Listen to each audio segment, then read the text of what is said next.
सबको राधे राधे राम राम सभी के लिए। हाँ देखिए, हमने आपको कई बार बताया कि अब आपके एमएड के एग्ज़ाम आने वाले हैं, तो अब आप लोग तैयारी में लग जाइए पूरी तरह से, ठीक है। और आपको पता ही है कि हम लोग एमएड के लिए यहाँ पर पेपर देख रहे हैं, एमएड के लिए हम लोग नोट्स यहाँ तैयार कर रहे हैं अपने, ठीक है। तो ये एमएड का फर्स्ट सेमेस्टर का सेकंड पेपर है, क्योंकि हम आपको रोज़ बताते हैं, आपको ध्यान हो गया अब अच्छी तरह से, history and political economy of education. तो ये सेकंड पेपर है एमएड फर्स्ट सेमेस्टर का, ये ध्यान रखना, ठीक है। इसके लिए हम लोग पढ़ रहे हैं, कई वीडियो डाल दिए हैं, नहीं देखे हो आपने तो देख लीजिएगा चैनल पे जाके, ठीक है।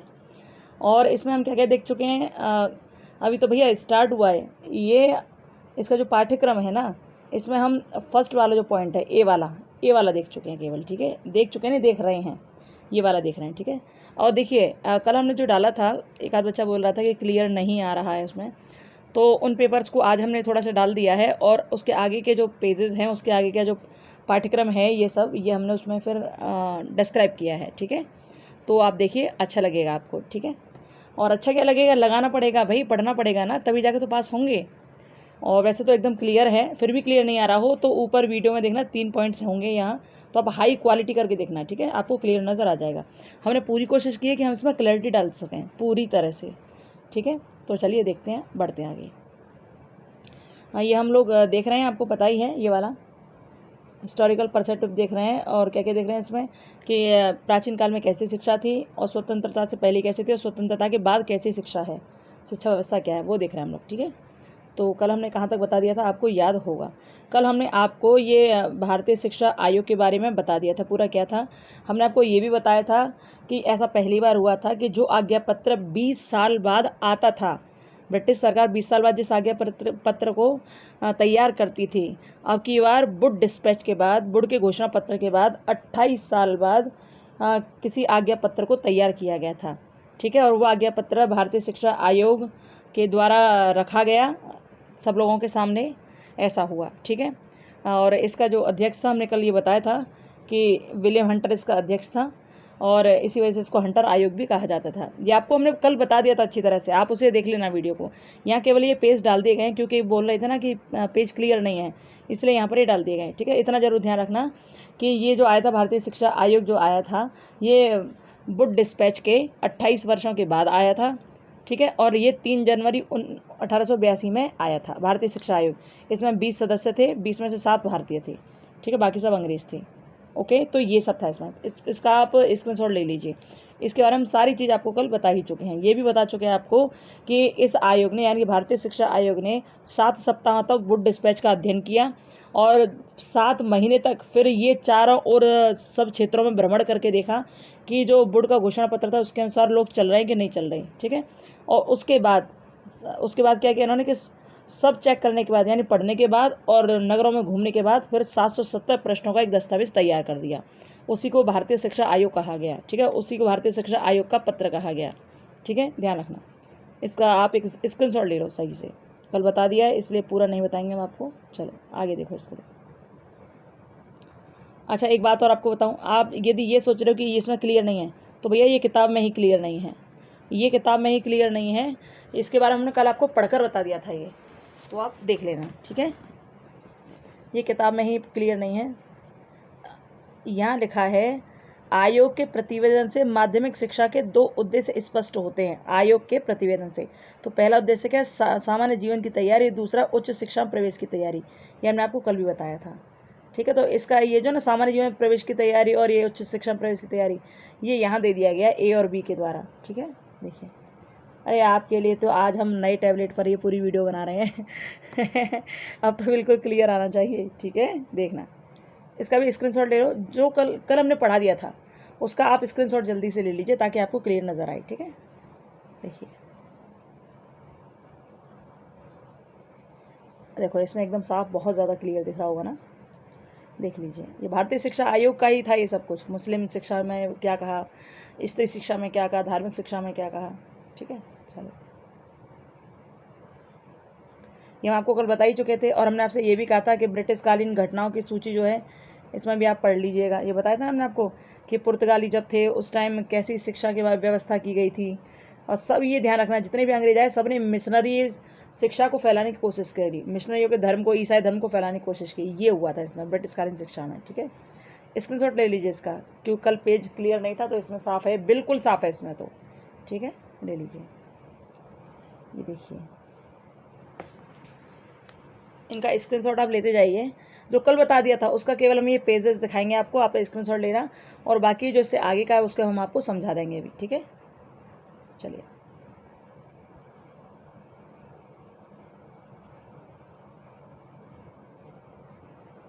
सब समझ आ जाएगा, ध्यान से आप पढ़ोगे तो बिल्कुल क्लियर नज़र आएगा आपको, ठीक है, बिल्कुल क्लियर है भी।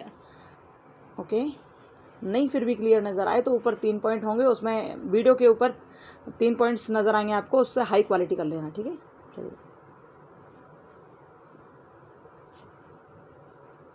ब्रिटिश शिक्षा के बारे में ये जो सारी चीज़ें हैं ना, इनकी ये डेट्स हैं, ये मतलब ये समझो कि ये शॉर्ट नोट है, ये मैं काले के बारे में बता दिया, ऑकलैंड नीति के बारे में बता दिया, बुड़का घोषणा पत्र बता दिया, सबकी ये डेट ये ध्यान रखना, पूछ लिया जाता है इनको, ठीक है। ये देखिए, बहुत शॉर्ट में यहाँ पर ब्रिटिशर्स के द्वारा जो स्टार्ट किए गए थे, उनके टाइम में जो स्टार्ट किया गया था वो सब बता दिएगा, ठीक है, बता दिया गया इसमें, आप देख लीजिए, इसका स्क्रीनशॉट ले लीजिए, कल हम बता चुके हैं इसको, ठीक है। आपको ध्यान होगा कल हमने कलकत्ता विश्वविद्यालय आयोग के बारे में बताया था, ध्यान होगा आपको। देखो ये है, कलकत्ता विश्वविद्यालय आयोग ने इस देश की विश्वविद्यालय शिक्षा पर सबसे अधिक प्रभाव डाला, ये हमने कल आपको बताया था, ठीक है। तो ये ध्यान रखना, कलकत्ता विश्वविद्यालय आयोग कब आया ये बताया था ना कल, देख लेना एक बार।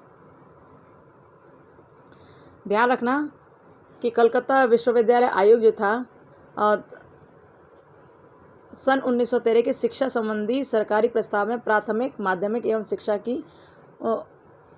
शिक्षा के उचित उन्नति एवं विस्तार के लिए अनेक बहुमूल्य विचार व्यक्त किए गए थे, ठीक है, 1913 में। लेकिन क्या हुआ था, जब युद्ध आरंभ हो गया तो कुछ हो ही नहीं पाया, जब कुछ हो ही नहीं पाया तो फिर कैसे भाई शिक्षा व्यवस्था सही होती। इसलिए 14 सितंबर 1917 को कलकत्ता विश्वविद्यालय आयोग की नियुक्ति हुई, ठीक है। इसके जो अध्यक्ष बने थे ना, वो लीड्स विश्वविद्यालय के कुलपति थे, जिनका नाम था माइकल सैडलर, ठीक है, इसलिए इसे सैडलर आयोग भी बोलते हैं। ध्यान रखना, कलकत्ता विश्वविद्यालय आयोग को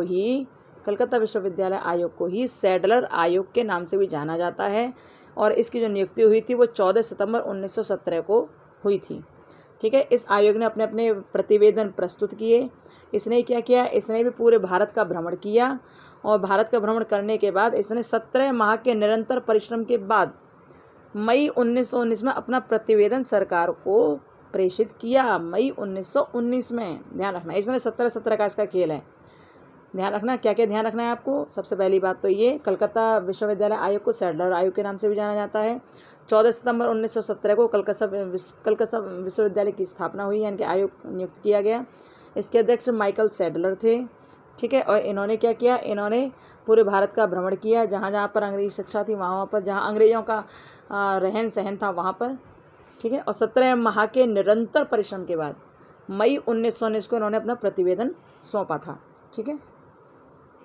इन्होंने सारी चीज़ बताई, इनके यहाँ 17 भागों में विभाजित किया इन्होंने सारी चीज़ को, ठीक है। यहाँ पर इन्होंने जांच का विषय बताया कि ये सारी चीज़ जांच के विषय के अंतर्गत आती हैं।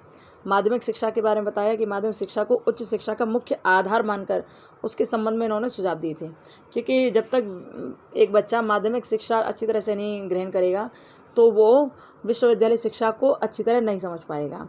इसलिए माध्यमिक शिक्षा क्या है, माध्यमिक शिक्षा मुख्य आधार है विश्वविद्यालय शिक्षा का, ठीक है। ये सब हमने आपको बता ही दिया था कि यहाँ पर इन्होंने कहा स्नातक का पाठ्यक्रम 3 वर्ष का हो और इंटरमीडिएट कक्षाओं को विश्वविद्यालय से पृथक कर दिया जाए, ठीक है। तो आप इसका स्क्रीनशॉट ले लीजिए, ओके। चलिए, ये देखिए कलकत्ता विश्वविद्यालय के बारे में यहाँ पर कहा गया है। तो हम आपको कल यहाँ तक बता ही चुके थे, यहाँ तक, ठीक है, कल यहाँ तक हम आपको बता चुके थे। अब आगे कहानी शुरू करते हैं। आपने देख लिया 1919 तक, आगे चलते हैं। अब ये देखिए हर्टॉग समिति, अब यहाँ पे हर्टॉग कमेटी आती है, और ये हर्टॉग कमेटी जो थी इसमें क्या था, ये क्या था, सबसे पहली बात जो हर्टॉग कमेटी थी, इसमें देखो, यहाँ देखो, सन 1928 में शिक्षा के पुनर्गठन की ओर सरकार का ध्यान गया। इसके लिए उचित परामर्श देने के लिए एक समिति नियुक्त की हुई। इसके अध्यक्ष थे सर फिलिप हर्टॉग। यही समिति भारतीय शिक्षा के इतिहास में हर्टॉग समिति के नाम से प्रसिद्ध है, ठीक है। इसे कहते हैं हर्टॉग कमेटी। और ये कब आई, कैसे आई, इसका क्या था कि इसमें ये जो हर्टॉग कमेटी थी ना, यहाँ से देखिए, हर्टॉग समिति ने तत्कालीन भारतीय शिक्षा के लगभग सभी पहलुओं को गंभीरता से पूर्व अध्ययन किया और 1929 में अपने प्रतिवेदन को कमीशन के समक्ष प्रस्तुत किया। ओके, तो सबसे पहली बात क्या है, इन्होंने हर्टॉग कमेटी ने अपना प्रतिवेदन 1929 को प्रस्तुत किया था। ठीक, अच्छा, इसकी पहचान आपको बता दूं, हर्टॉग कमेटी की पहचान ये थी कि सबसे पहले तो इसके जो अध्यक्ष है वो फिलिप हर्टॉग थे। दूसरी बात कि इसने जितने भी सुझाव दिए, चाहे प्राथमिक शिक्षा हो, चाहे माध्यमिक शिक्षा हो, चाहे विश्वविद्यालय शिक्षा हो, सब में इसने कमी बताई। और इसने प्राथमिक शिक्षा के बारे में बताया कि उसमें कौन कौन सी बाधाएं हैं, माध्यमिक शिक्षा के बारे में बताया कौन कौन सी बाधाएं, और ऐसी विश्वविद्यालय शिक्षा के बारे में बताया कौन कौन सी बाधाएं हैं इसमें भी जो चल रही है, जो शिक्षा की नीति चल रही है उसमें कौन कौन सी बाधाएं हैं अभी। तो ध्यान रखना, हर्टॉग कमेटी हमेशा बाधाओं का इसने उल्लेख किया है, चाहे प्राथमिक शिक्षा हो, चाहे वो माध्यमिक शिक्षा हो या फिर विश्वविद्यालय शिक्षा हो। ठीक है, तो ये कब आई थी, 1929 में प्रतिवेदन कमीशन को इसने प्रस्तुत किया था। हर्टॉग कमेटी फिलिप हर्टॉग के नाम पर रखी गई और इसने शिक्षा में जो दोष था उसको बताया और दोष के साथ साथ सुझाव भी दिए कि ये दोष है तो उसको कैसे ठीक करना चाहिए। ठीक है, तो ये था इसका मुख्य उद्देश्य। ओके, स्क्रीनशॉट इसका ले लीजिए।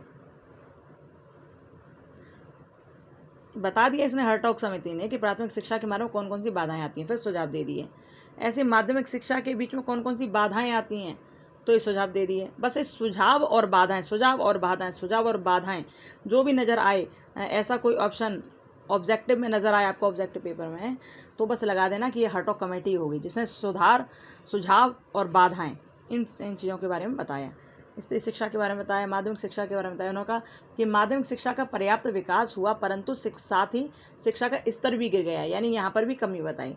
परीक्षाओं का आतंक छाया रहता है। इन दोषों के निराकरण के लिए समिति ने सुझाव दिए। ठीक है, तो यहाँ मतलब बाधाएं भी बताई, सुझाव भी दिए, दोष भी बताए, गुण भी गिनाए, सब चीज़ इन्होंने किया। तो बाधाएं और ये सब आए तो समझ लेना हर्टॉग कमेटी है। ठीक है, यानी कि ये ऐसी समिति थी जिसने शिक्षा के बारे में बिल्कुल क्लियरली बताया कि अभी जो शिक्षा की नीति चल रही है वो बड़ी गड़बड़ है और उसको ठीक करने की आवश्यकता है। हर्टॉग कमेटी एकमात्र ऐसी कमेटी थी जिसने क्लियरली बताया, बिल्कुल कहीं कोई ऐसा बात नहीं रखी कि कोई ऐसी चापलूसी की भावना रखी हो, कुछ नहीं, बिल्कुल क्लियरली बोला कि अंग्रेज़ों ने जो नीति चलाई है उसमें ये कमी है, ऐसी कमी है, सारी चीज़ बताई। साथ ही उन्होंने ये भी कहा कि जो विद्यालय सही से पढ़ा नहीं सकते, जो विद्यालय बच्चों को सही से शिक्षा नहीं दिला सकते, ऐसे विद्यालयों को बंद कर देना चाहिए। जो निम्न स्तर के विद्यालय हैं उनको बंद कर देना चाहिए क्योंकि वो सही से पढ़ाना ही नहीं जान रहे हैं, तो इससे अच्छा तो उनका बंद हो जाना ही है। ठीक है, उन्होंने इस तरह से बात कही थी। तो जब सब कुछ बढ़िया ही था तो फिर हर्टॉग कमेटी के बाद और अन्य कमेटियाँ क्यों आईं, क्या ज़रूरत पड़ी उसकी?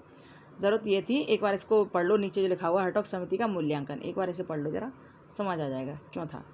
इसमें लिखा है, इसका गुण ये था कि हर्टॉग समिति की रिपोर्ट भारतीय शिक्षा के इतिहास में महत्वपूर्ण स्थान रखती है। प्राथमिक शिक्षा के संबंध में समिति द्वारा दिए गए सुझाव सराहनीय हैं। जन साधारण वास्तविक शिक्षा का ज्ञान प्राप्त कर सकें, इसके लिए शिक्षा को ठोस बनाना आवश्यक है। उसी प्रकार माध्यमिक शिक्षा के बारे में समिति ने महत्वपूर्ण सुझाव दिए। निरुद्देश्य साहित्यिक विषयों के साथ साथ, यहाँ पढ़ो देखो, पाठ्यक्रम में औद्योगिक व्यापारिक विषयों को सम्मिलित करने की सिफारिश कर माध्यमिक शिक्षा के पाठ्यक्रम को जीवन उपयोगी बनाने की सराहनीय प्रयास था। ठीक है, ये इनका एकदम बहुत अच्छी चीज़ थी, लेकिन इसमें दोष भी था। जब सब कुछ ठीक था तो उसमें दोष क्या रह गया? इन्होंने तो एकदम क्लियरली सारी बात की थी, लेकिन फिर इसमें दोष क्या था? दोष ये था इसमें, हर्टॉग समिति के सुझावों के परिणाम बड़े घातक निकले। समिति द्वारा प्रतिपादित सुझावों को सरकारी अधिकारियों ने मान तो लिया, किंतु इसी बहाने वे उसके प्रसार की उपेक्षा करने लगे। यानी कि मान तो लिया कि हर्टॉग कमेटी सही कह रही है और उस पर खरा उतरने की कोशिश भी करने लगे, लेकिन अब क्या, उसका प्रचार प्रसार नहीं कर रहे हैं। वो कह रहे हैं चलो ठीक है, हो जाएगा। देखो, सरकार जब कोई नियम लागू कर देती है और सरकार के द्वारा जो बात कही गई हैं और नीचे बैठे वाले जो बंदे हैं, जितने सरकारी अधिकारी हैं, वो सब उस काम को सही ढंग से लागू करें तो काम अच्छी तरह से हो जाता है। लेकिन ऊपर बैठे हुए हायर पोजीशन पर जो बैठा हुआ सरकारी ऑफिसर, उसने सब काम सही कर दिया, सब अच्छी तरह से कह दिया, पर नीचे वाले लोग सही नहीं कर रहे तो सारी व्यवस्था फेल हो जाती है। जैसे प्रधानमंत्री मोदी जी हैं, उन्होंने कहा कि राशन की सुविधा घर घर तक पहुँचाई जाए, उन्होंने कहा कि जल की सुविधा घर घर तक पहुँचाई जाए, उन्होंने कहा कि हम 10-10 हज़ार रुपये दे रहे हैं, हर घर में पहुँचाए जाएँ, ये कहा मोदी जी ने। अब मोदी जी डायरेक्ट तो देने आएंगे नहीं, क्योंकि भाई 135 करोड़ की आबादी, मोदी जी तो देने आएंगे नहीं।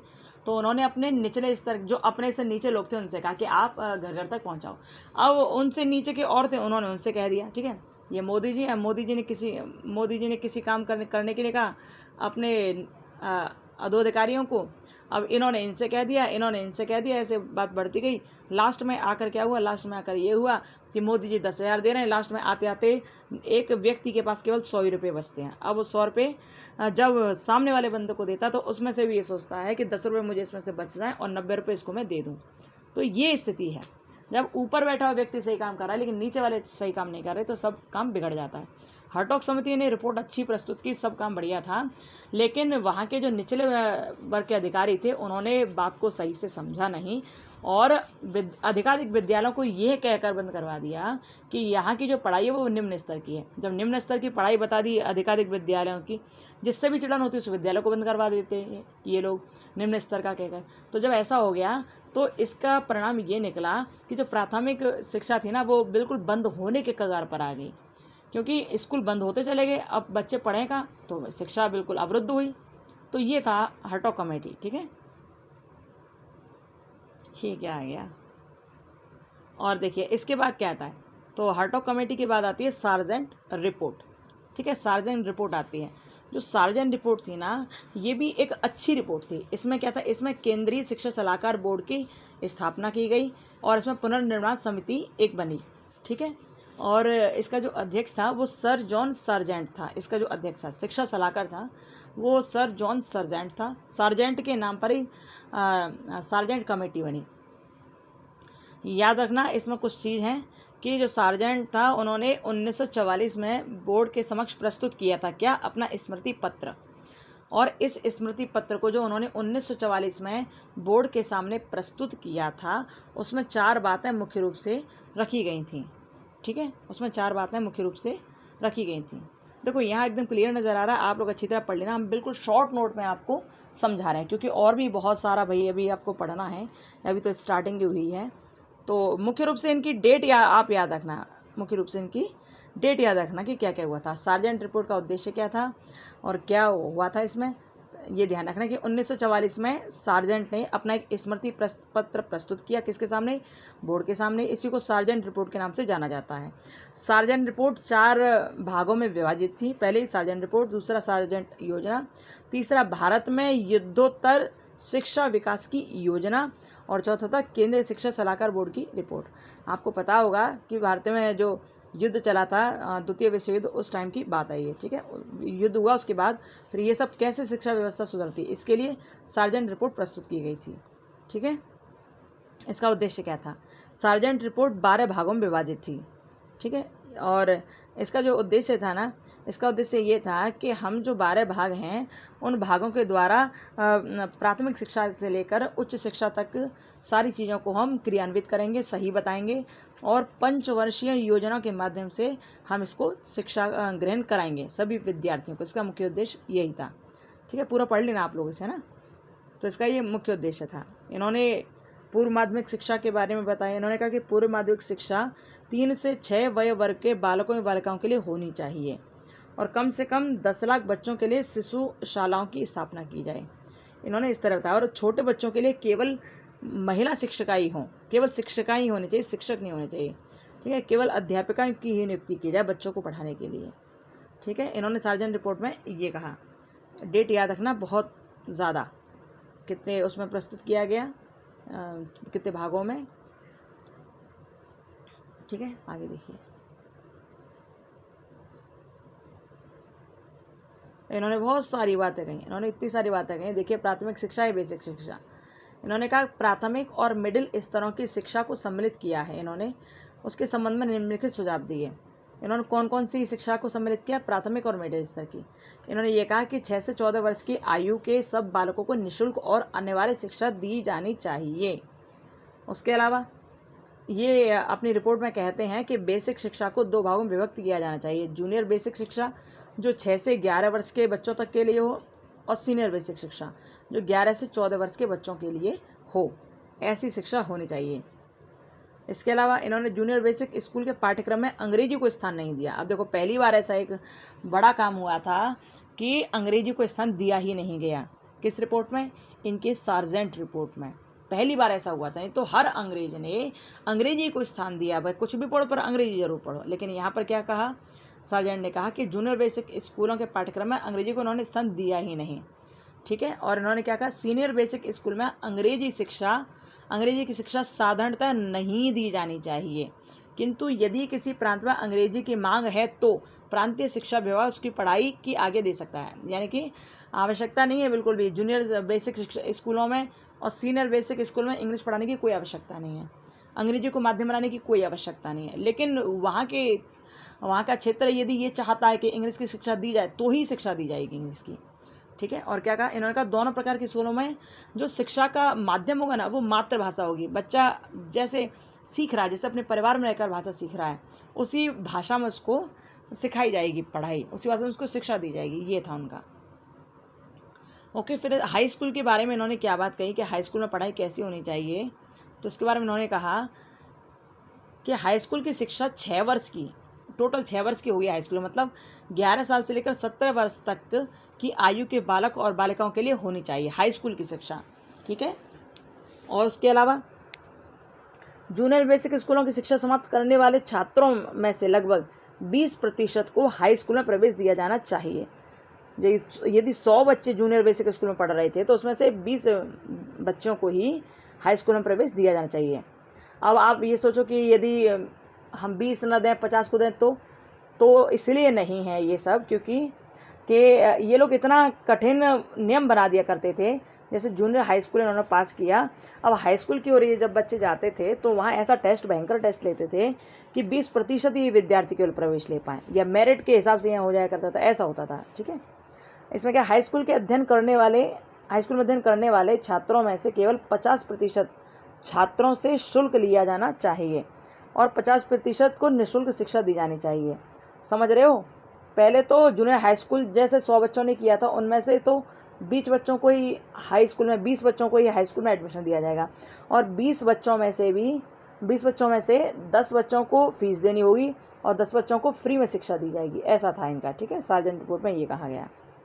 और जो निर्धन बच्चे होंगे उनसे फीस नहीं ली जाएगी। ठीक है। ऐसा था। जो हाई स्कूल की शिक्षा होगी वो साहित्यिक होगी और तकनीकी होगी। साहित्यिक होती है एकेडमिक और तकनीकी होती है टेक्निकल। एकेडमिक में अनेक प्रकार की जो साहित्यिक भाषाएं थी उनको स्थान दिया गया, और तकनीकी में अनेक प्रकार के जो तकनीकी विषय होते हैं उनको स्थान दिया गया। विषयों की जानकारी यहाँ देखिए आप, ये नीचे दे रखी है, यहाँ सारी चीज़ें दे रखी हैं, आप इनको देख लीजिएगा। ठीक है। अच्छा, एक बात ये और कही गई सार्जेंट रिपोर्ट में कि हाई स्कूल में जो अध्यापक होंगे ना, वो ऐसे होंगे कि 20 विद्यार्थियों के ऊपर एक अध्यापक होगा ही होगा। ये रेशियो रखा गया कि एक टीचर 20 विद्यार्थियों को पढ़ाएगा। एक क्लास में 20 विद्यार्थी होंगे तो उनके साथ एक टीचर होगा। ठीक है। ये था, ऐसा कहा गया सार्जेंट रिपोर्ट में। ये सारे विषय दे रखे हैं, आप लोग अच्छी तरह पढ़ लेना। ठीक है। चलिए आगे चलते हैं।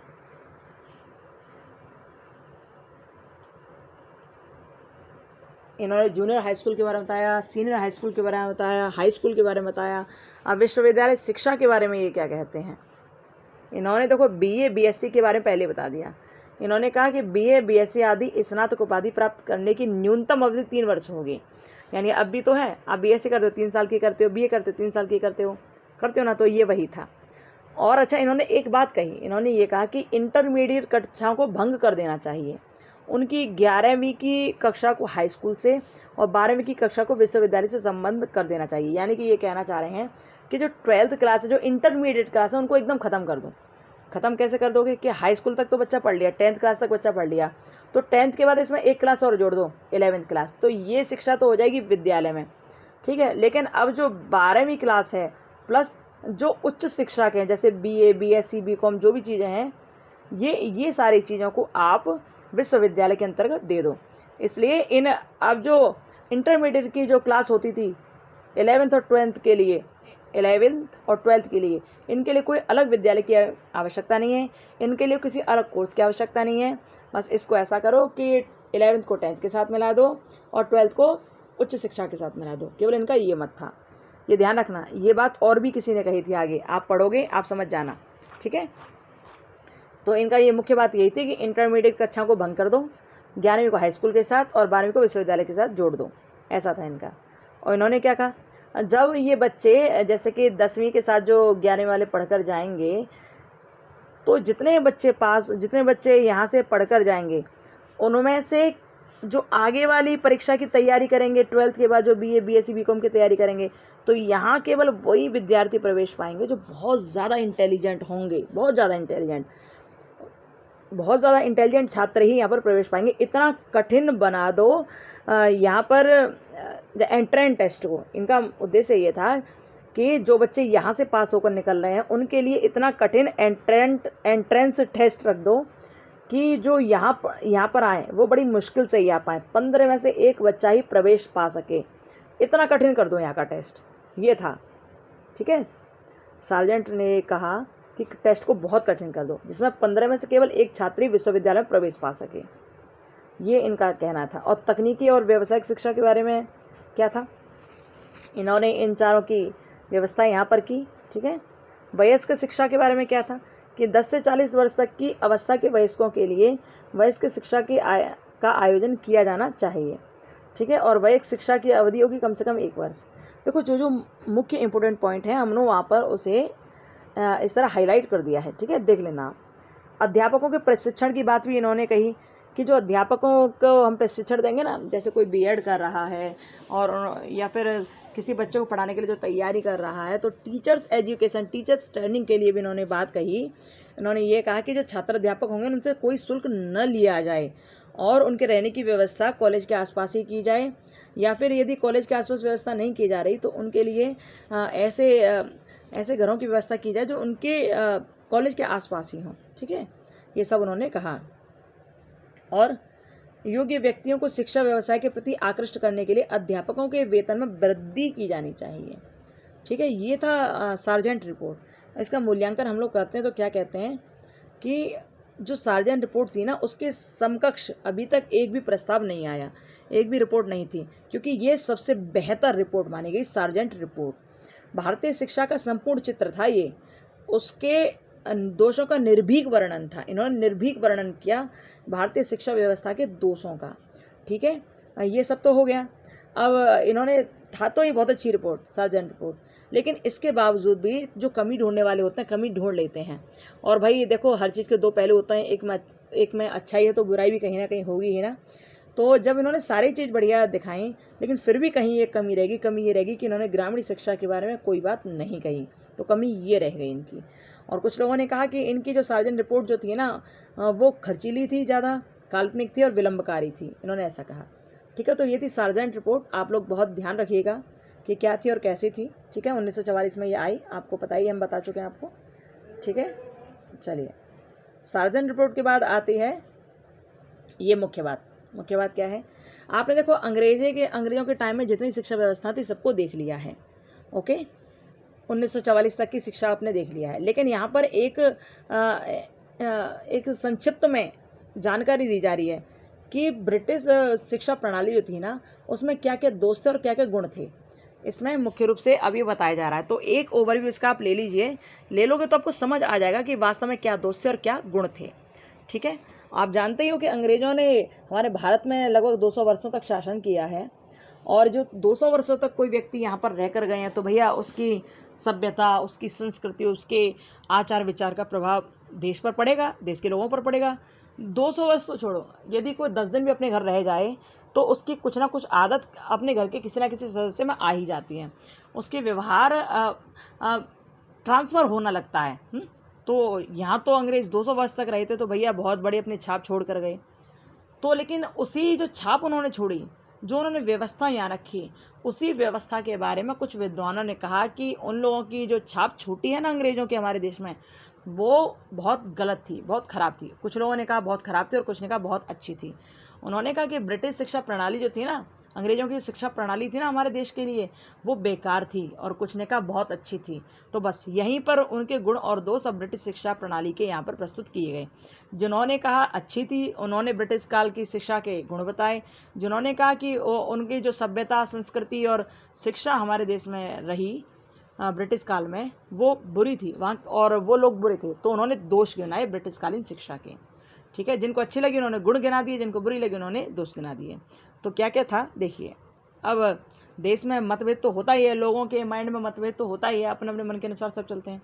जिनको अच्छी लगी उन्होंने गुण गिना दिए। उन्होंने कहा कि अंग्रेज़ों के यहाँ आने से बहुत कुछ बदला। एक तो सांस्कृतिक गौरव का पुनरुत्थान हुआ, मतलब ये कहना चाहते हैं कि मुग़ल शासन काल में संस्कृत भाषा की सबसे अधिक उपेक्षा हुई। यानी कि मुग़ल काल में कोई संस्कृत भाषा को अपनाना नहीं चाहता। कोई बोले तो जितने भी मुस्लिम्स लोग थे वो संस्कृत भाषा को अपनाते ही नहीं थे।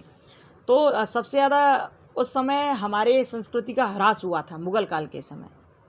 ठीक है, ये कहना चाह रहे हैं कि उस समय संस्कृत भाषा की बहुत उपेक्षा हुई थी। लेकिन जो पाश्चात्य विद्वान थे ना, जो अंग्रेज़ों के विद्वान थे ना, उन्होंने क्या किया, यहाँ पर संस्कृत भाषा को बहुत ध्यान से पढ़ा, और पढ़ने के बाद इन्होंने अनेक प्रकार के अपने पाश्चात्य भाषा में इसको फिर परिवर्तित कर दिया। यानी कि हमारे यहाँ के संस्कृत भाषाई ग्रंथों को इन्होंने खूब अच्छी तरह से पढ़ा, फिर ये अपने विदेशों में ले गए, अपने देशों में ले गए, ले जाकर इन्होंने अपनी भाषा में उसको ट्रांसफ़र किया और लोगों को समझाया संस्कृति क्या होती है, सभ्यता क्या होती है।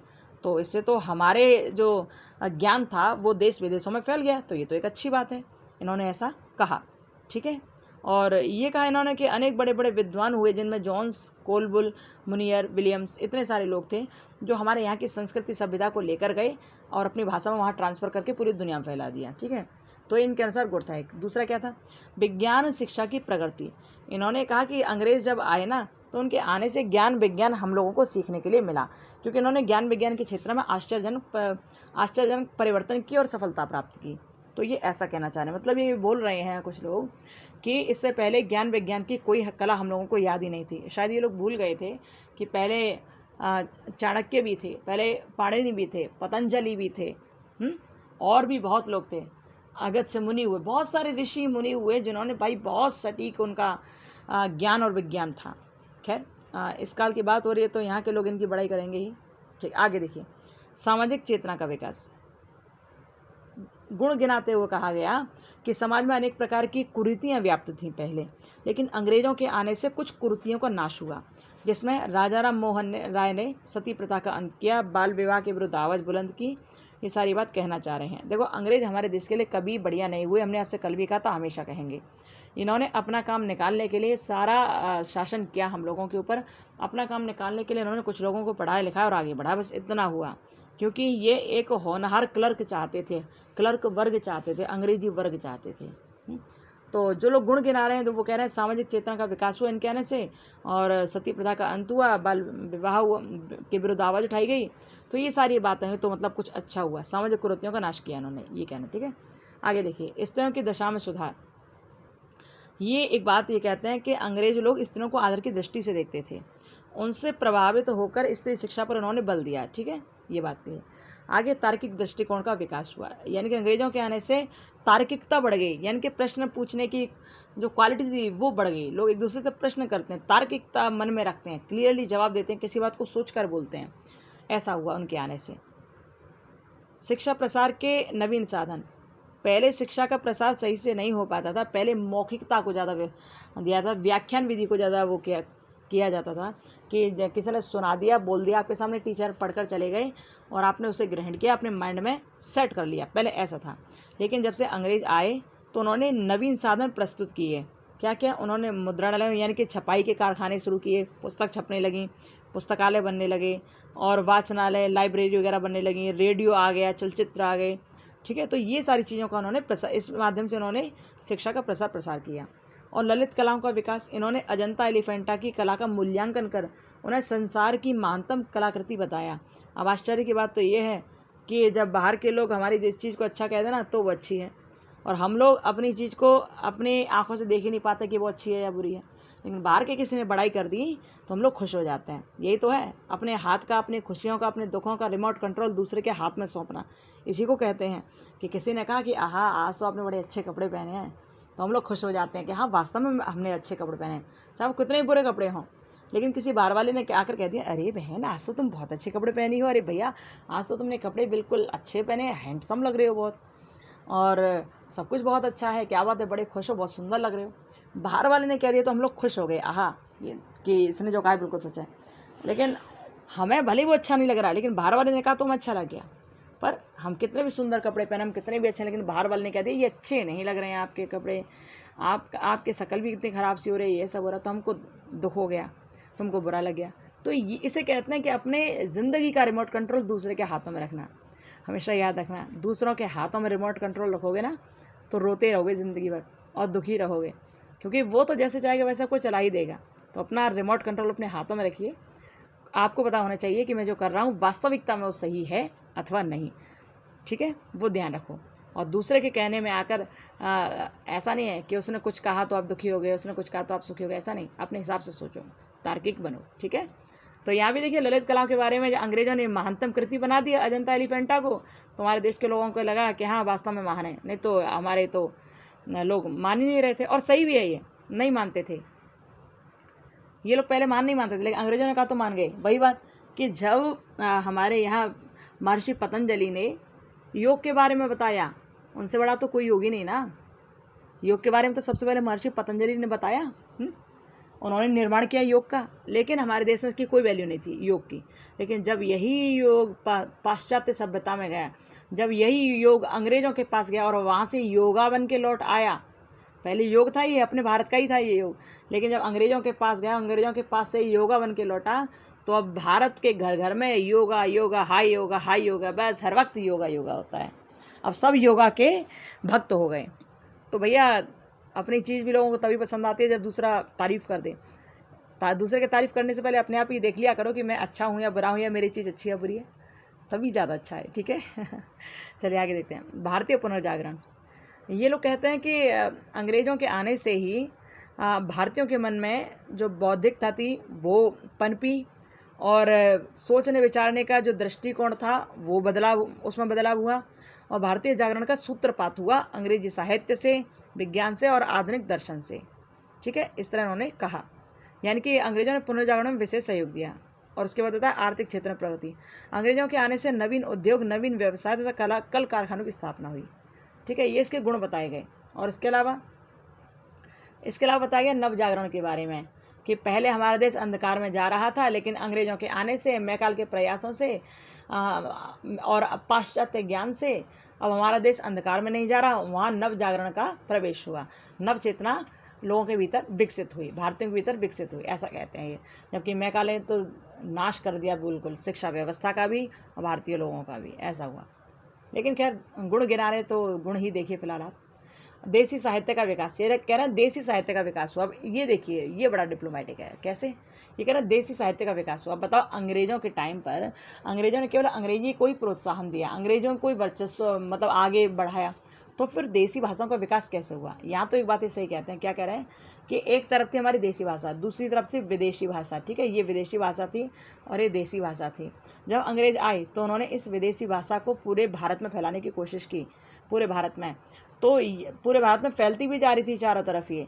लेकिन तभी यहाँ जो देशी लोग थे, भारत के लोग थे, जो कुछ पढ़े लिखे विद्वान थे, उन्होंने सोचा कि यदि विदेशी भाषा हावी होगी तो हमारी देसी भाषा कहीं की नहीं रह जाएगी।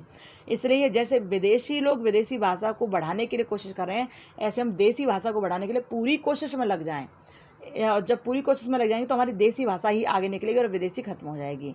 तो देखो, जब हम देखते हैं ना अपने सामने एक दुश्मन खड़ा हुआ, तो हम उससे लड़ने के लिए अपने अंदर शक्ति पैदा करते हैं, बल पैदा करते हैं, यानी कि हमें एक उद्देश्य मिल जाता है, अपने आप को बचाने के लिए हमें तैयार होना पड़ता है।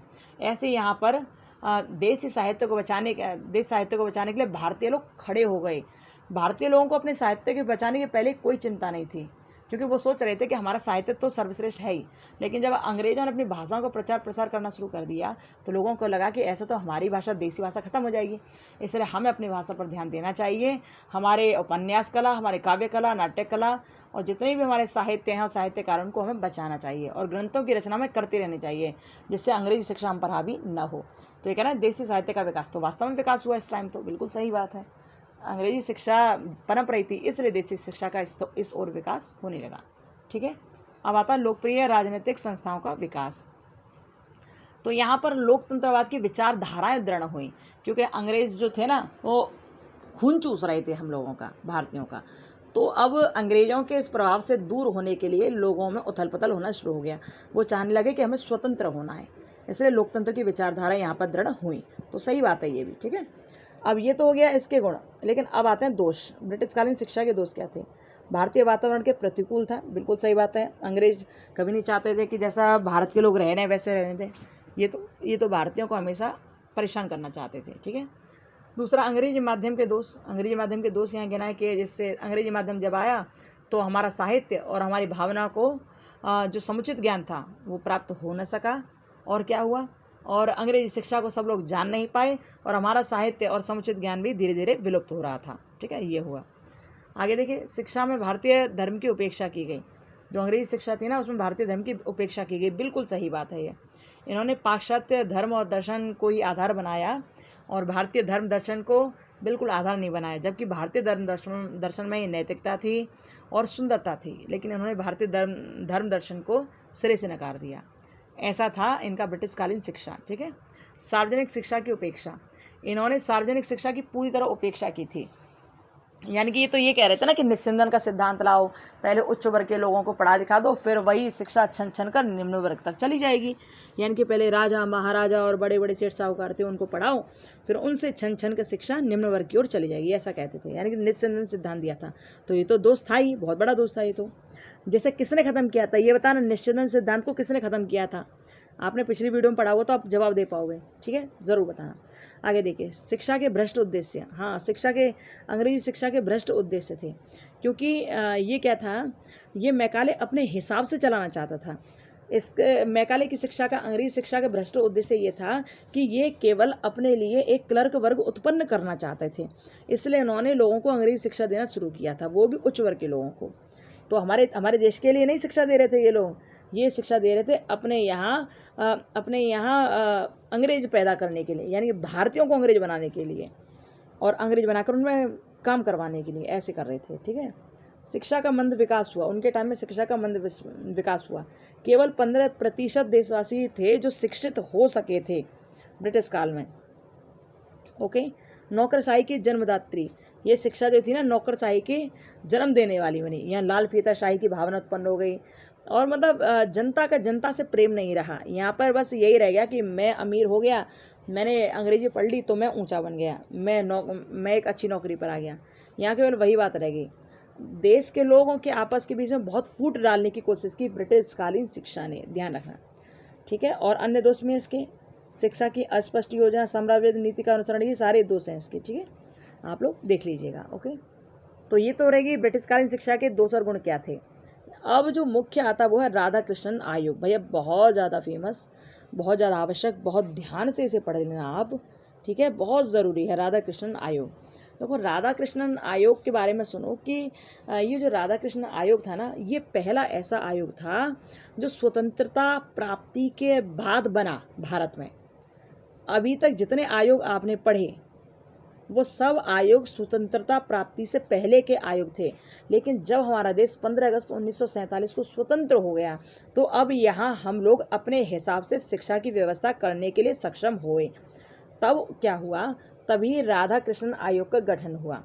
राधा कृष्णन आयोग कब बना, क्यों बना और किस लिए बना और कैसे बना, उसके बारे में हम लोग यहाँ पर चर्चा करेंगे। सबसे पहले ध्यान रखना कि जब देश स्वतंत्र हो गया तो उसके बाद शिक्षा की व्यवस्था, शिक्षा के बारे में सोचा जाने लगा और तभी एक विश्वविद्यालय शिक्षा आयोग बनाया गया। और ये विश्वविद्यालय शिक्षा आयोग जो बना था ना, इसके जो मुख्य अध्यक्ष थे, इसका जो अध्यक्ष थे वो थे डॉक्टर सर्वपल्ली राधाकृष्णन। ठीक है, इसके अध्यक्ष ये थे, विश्वविद्यालय आयोग के अध्यक्ष। और इन्होंने ही विश्वविद्यालय शिक्षा आयोग का गठन किया, अध्यक्षता की, और फिर 4 नवंबर 1948 को इन्होंने सुंदर तरह से शिक्षा के बारे में जो भी चीज़ें थी वो यहाँ प्रस्तुत किया। ठीक है, क्या था याद रखना। सबसे पहली बात, स्वतंत्रता प्राप्ति के जस्ट बाद सबसे पहले राधाकृष्ण आयोग का गठन हुआ। इसी को विश्वविद्यालय आयोग के नाम से जाना जाता है क्योंकि विश्वविद्यालय शिक्षा से रिलेटेड था पूरा। ठीक है, और कब बनाया ये? 4 नवंबर 1948 को। किसकी अध्यक्षता में? सर्वपल्ली डॉक्टर राधाकृष्ण की अध्यक्षता में है। इसमें मुख्य 10 सदस्य थे। ठीक है, ये 10 सदस्यीय कमेटी थी पूरी, इनके नाम ये सब हैं। इसका उद्देश्य क्या था? इसका उद्देश्य मुख्य रूप से था राष्ट्रीय तथा अंतर्राष्ट्रीय परिस्थिति को दृष्टि में रखकर विश्वविद्यालय के समस्त अंगों पर प्रकाश डालना। यानी कि क्योंकि विश्वविद्यालय शिक्षा आयोग था तो विश्वविद्यालय के बारे में इसने पूरी चर्चा की। राधाकृष्णन किससे संबंधित है? विश्वविद्यालय शिक्षा से। ठीक है, अब इसका जो मुख्य काम क्या था? राष्ट्रीय और अंतर्राष्ट्रीय सारी स्थितियों को देखो, विचारो, उसके बाद विश्वविद्यालय शिक्षा के बारे में कहो। ये इसका मुख्य उद्देश्य था। इस वाली लाइन को पढ़िए जो हाईलाइट है।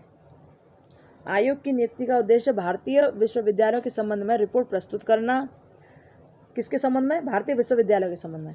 और देश की तत्कालीन एवं भावी आवश्यकता के अनुरूप उच्च शिक्षा के निर्माण एवं विस्तार के संबंध में सुझाव देना था इसका मुख्य उद्देश्य। ठीक है, अब आयोग का कार्यक्षेत्र क्या रहा?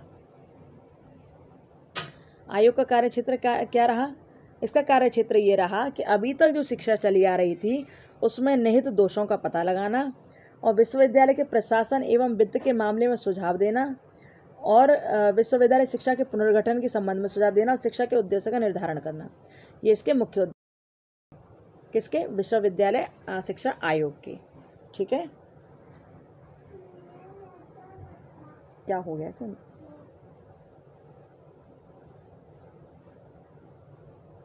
ये बोले रिकॉर्डिंग म्यूटेड। अच्छा हो गया था, चलिए देखिए। ठीक है, ये ध्यान रखना कि किस किस लिए थी ये। ठीक है, ओके, ये सब ध्यान रखना, पढ़ लेना अच्छी तरह से। शॉर्ट में बता रहे हैं हम आपको क्योंकि बहुत सारा काम है भैया, अभी आपको पढ़ना है। और आगे क्या था? इसका उद्देश्य क्या था और क्या क्या उन्होंने सोचा, ये सब देखिए। विश्वविद्यालय की जो शिक्षण स्तर था ना उसको उच्च स्तरीय बनाना, प्राध्यापकों की नियुक्ति करना, वेतनमान और सेवा शर्तों के संबंध में सुझाव देना और पाठ्यचर्या में सुधार हेतु बात करना, अनुशासनहीनता के निराकरण के उपाय खोजना।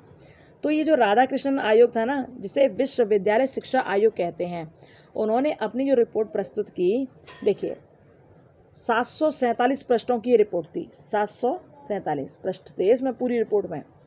और ये जो रिपोर्ट थी 15 अध्यायों में विभक्त थी। ठीक है, 15 अध्यायों में। और ये रिपोर्ट 25 अगस्त 1949 को प्रस्तुत की। जो आयोग 4 नवंबर 1948 को गठित हुआ था, जिसे राधाकृष्णन आयोग के नाम से जाना गया, जिसे विश्वविद्यालय शिक्षा आयोग के नाम से जाना गया, वो विश्वविद्यालय ने अपनी 747 पृष्ठों की एक रिपोर्ट प्रस्तुत की जिसमें 15 अध्याय थे और 15 अध्याय थे। ठीक है, और ये रिपोर्ट प्रस्तुत कब की? 25 अगस्त 1949 को। ठीक है, और आयोग का निर्माण इस दिन हुआ था, 4 नवंबर 1948 को। आयोग गठित इस समय हुआ था। ठीक है, अब आयोग के प्रमुख जो सुझाव और सिफारिशें थी वो ये सब था। ठीक है, आप इसे पढ़ लेना क्या क्या था, इन्होंने क्या क्या कहा। इन्होंने उद्देश्य बताए थे मुख्य रूप से, एक तो शिक्षित नागरिक तैयार करना, दूसरा क्या था? छात्रों का निर्माण ऐसा करना जो सांस्कृतिक धरोहर और मूल्यों को बनाए रखें। ऐसे छात्रों का निर्माण करना जो सांस्कृतिक धरोहर और मूल्यों को बनाए रखें। और विश्वविद्यालय कैसा हो? दूरदर्शी, बुद्धिमान, बौद्धिक साहस वाले व्यक्तियों को उत्पन्न करे, ऐसी शिक्षा होनी चाहिए विश्वविद्यालय में। इन्होंने कहा कि विश्वविद्यालय में शिक्षा के नैतिक चरित्र और उच्च आदर्शों से युक्त होनी चाहिए विश्वविद्यालय शिक्षा, जिसमें नैतिक शिक्षा का भी ज्ञान हो और उच्च आदर्श का भी ज्ञान हो। ठीक है, इन्होंने विश्वविद्यालय में छात्रों के लिए शारीरिक और मानसिक विकास पर समान रूप से जोर भी दिया था। विश्व बंधुत्व की भावना बच्चों के अंदर पैदा हो, ऐसा होना चाहिए विश्वविद्यालय का माहौल।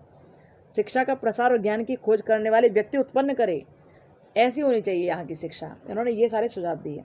और क्या? प्रजातांत्रिक मूल्य जरूर पैदा होने चाहिए बच्चे के भीतर, यानी कि विश्वविद्यालय में जो पढ़ रहा है उसके भीतर प्रजातांत्रिक मूल्य जरूर होने चाहिए, ये सब का। ठीक है, अब इन्होंने टीचर्स के लिए भी बात कही कि टीचर्स कैसे होने चाहिए। उन्होंने ये कहा कि जो शिक्षकों का जो प्रमोशन है वो केवल बड़े के आधार पर नहीं होना चाहिए, सीनियरिटी के आधार पर नहीं होना चाहिए, ज्येष्ठता के आधार पर नहीं होना चाहिए। ऐसा नहीं होना चाहिए कि कोई व्यक्ति 35 साल का है और कोई व्यक्ति 40 साल का है और इसकी योग्यता 35 साल वाले की योग्यता ज़्यादा और इसकी योग्यता कम है लेकिन आपने इसको ज्येष्ठता के आधार पर यानी कि अपनी एज के आधार पर इसको प्रमोशन दे दिया, तो ऐसा नहीं होना चाहिए।